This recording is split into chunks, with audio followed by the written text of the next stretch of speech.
I'm going to spend just a couple minutes talking about context because I think this is important. To remember what it is we actually do as change management practitioners.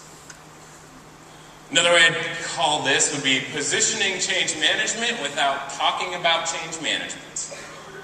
So what I want to do is lead us through a series of, I think, realities of change that will take us to a point where change management fits in and makes sense. Rather than saying, here is change management, how does change really happen? And then what role does change management play? So, start with the number one. We change for a reason. Does anybody disagree with the fact that we change for a reason? Would your executives disagree with the fact that we change for a reason? Your project members, the project team members that won't give you the light of day because you're talking about change management, would they disagree with the fact that we change for a reason? Absolutely not. We change such that our future state is better than where we are today. Whether it's transformational, transitional, developmental, new technology, new process, new market share, efficiency gains, productivity, whatever we're going to make things better than they were today, right? That's called improvement. Now, there's drivers in how things happen today that would cause us to want to change. Things like our strategic plan, our internal performance, economic shifts, the awakening moments, competitive threats, regulation, legislation, all those things drive us to move out of our current state. And we have goals that we're trying to achieve. This is why we set out to change in the first place, right? Lower cost, higher efficiency, more productivity. So we change for a reason, to cause performance, to create a delta, a gap between where we are today and where we want to get to. Number two in my contextual build here is that change ultimately comes to life one individual at a time. Ultimately comes to life one individual at a time. I really believe this is the essence, the centerpiece for why change management is meaningful in the organizational context that we live in. It's very easy to get drawn to the organizational future state, right? Optimized processes, a new ERP, Windows 7, a new location, new products. The organizational future state is what we're trying to get to.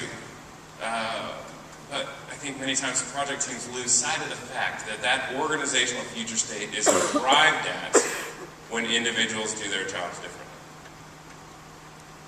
We are not dealing with organizations that are homogeneous blobs. Our organizations are made up of individuals, and it's when those individuals do things differently that we end up with change happening. Who else has been on a webinar before? I'm almost blushing, I think. Fantastic. Does anybody remember Andy, Becky, Charlie, Debbie? Talk about them all the time. These are the individuals that have to do their jobs differently to get to our organizational future state. I think it's clever because it's A, B, C, and D, and it just rolls off my tongue now. It's Andy, Becky, Charlie, Debbie. That's where organizational change happens, with how individuals, each of them had to do their job one way. Each of them are going to have to do their job a new way. This is to me is the crux of why we manage change, why change management has emerged as a discipline. Because changes only succeed when Andy, Becky, Charlie, and Debbie get on board and do their jobs differently. My third piece of the context here, the positioning, is that ultimately success is derived from those cumulative individual transitions. It's only when Andy, Becky, Charlie, Debbie do their jobs differently that we could ever try to get to this organizational future state where we realize benefits. This is my graphical depiction. And Mike Nestor from Bear gave us a fantastic dialogue model last night about how to take people through this process. I like this sort of an idea, right? Each individual that adopts the change moves us closer and closer to achieving or reaching that future state. Because each individual is the unit of change. That's where it's happening. Now, unfortunately, each individual that decides, I'm just going to keep using my Excel spreadsheet. I'm going to uninstall Office 2010 and put Office 2007 back on my computer. Guilty. Each individual that says, you know, I kind of understand what you're talking about, but I was successful with how things used to be done. I don't think I'm ready to make this move. Each of them chip away at the arrival at that organizational future state, the realization of benefits that Daryl talked to us about just a little bit ago. Story on this one, we do our 3-day public sessions pretty regularly. I was chatting with somebody over dinner and about 4 beers. He was telling me that they were on their 6th iteration of an ERP deployment. I said, I feel for you. He said, you're never going to believe what happened. So we went end to end with our system, right? From order processing to shipment. We integrated everything in this wonderful system. And I had a guy on the floor that had an order from a customer. So the order comes in, he says, okay, I'm going to order for 1 box of widgets. He looks at the shelf and there's a box of widgets right there. He grabs the box of widgets and goes trying to process it. The system says, sorry, you can't ship that box of widgets because something got entered wrong further down the chain. You have a customer that wants the box of widgets, you have the box of widgets sitting on the shelf, you have a guy that's ready to ship the box of widgets, and because one of these individuals opted out, we are now failing to deliver on the customer requests. Amazing. And as changes start to go end to end and connect the enterprise, we're only going to run into more and more of these situations where the importance of each individual adopting the change is amplified and magnified. So, 3 was project and organizational success comes cumulatively as individuals adopt the change. And my 4th piece is that now change management gets dropped in. Change management is the discipline that we have to enable and encourage the individual transitions that are required by our projects and initiatives. Each and every project impacts some individual employees in the organization, and it's only going to be successful if those individuals adopt. And so let's bring some structure and intent and approach to how we move those individuals forward. Again, this is my context, but this to me is the elevator speech. If we had the time, I think we would all take turns to see if we could tell a story of a project we're working on within this context. Just see if you can do it right now.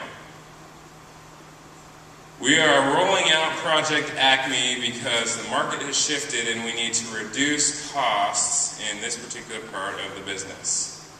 That change is going to ultimately impact our manufacturing group, our distribution group, and 3 of our suppliers.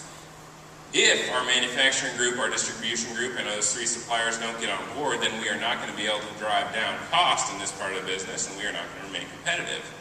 So we need change management to enable and encourage those individual transitions to be successful so that we realize the business results. This to me is the template of your 30-minute explanation about what change management is, why it's important, the value it brings, and why we need it on the projects and initiatives that are going on in your organization. So there's my context positioning, a way to get to what change management is, the value it brings, by talking about the realities of change.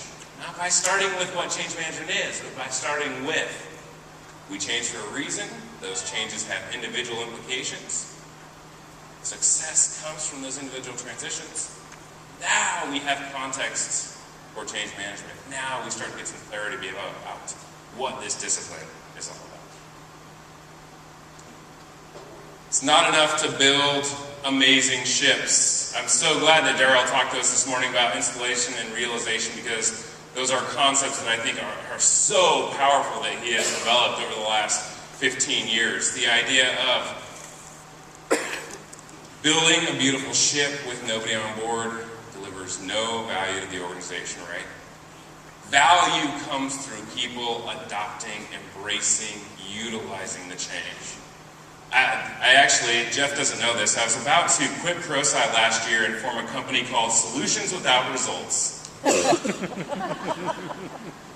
What we do is we come in and find a problem, we take your best and your brightest, we assign tons of resources and energy and time, we develop amazing solutions, and then we throw them over the wall and deliver no results to you. Everybody already knows that. Right? You're like, oh my God, that's the dumbest thing I've ever heard. But it's happening all the time in organizations today. We build beautiful ships, we do nothing to get the people on board those ships. We're delivering solutions without results. So, thank God I reconsidered and decided to stay with Prosci because I don't think that business really would have got very far, even though it's a reality in most of your organizations today. So, we bring together an individual perspective for change management, the organizational tools, that conscious competence that Daryl talked to us about, and we bring those two together to get people on board the ship, to move away from delivering solutions without results.